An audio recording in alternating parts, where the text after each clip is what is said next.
What you're seeing here is the last in a series of paintings that I did in what I called the detachment painting series. And the whole purpose of this series of paintings was to free up my creative flow, to stop me from overthinking, to just allow me to follow any creative inspiration that struck me.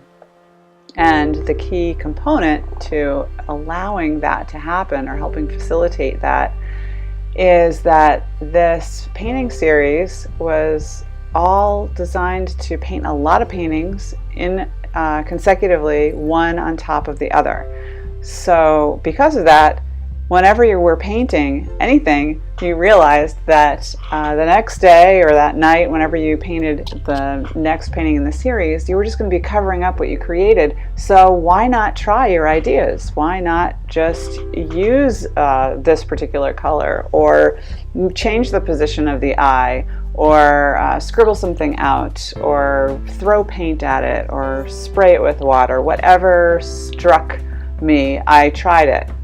And it was really, really very, very powerful. And this is precisely what we are going to be doing in the Watershed Workshop.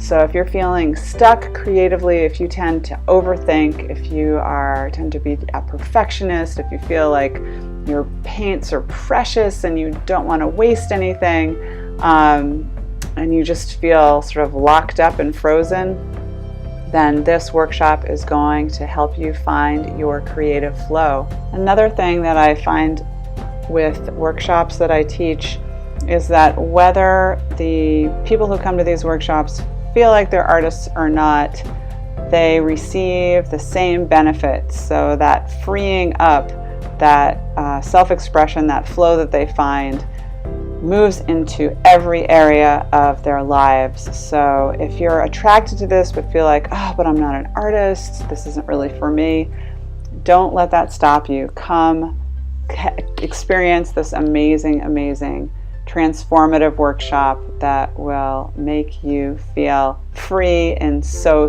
many ways. So here you see the painting when I finished that day. And here is the painting when it's completed, because this was actually the final painting in the series.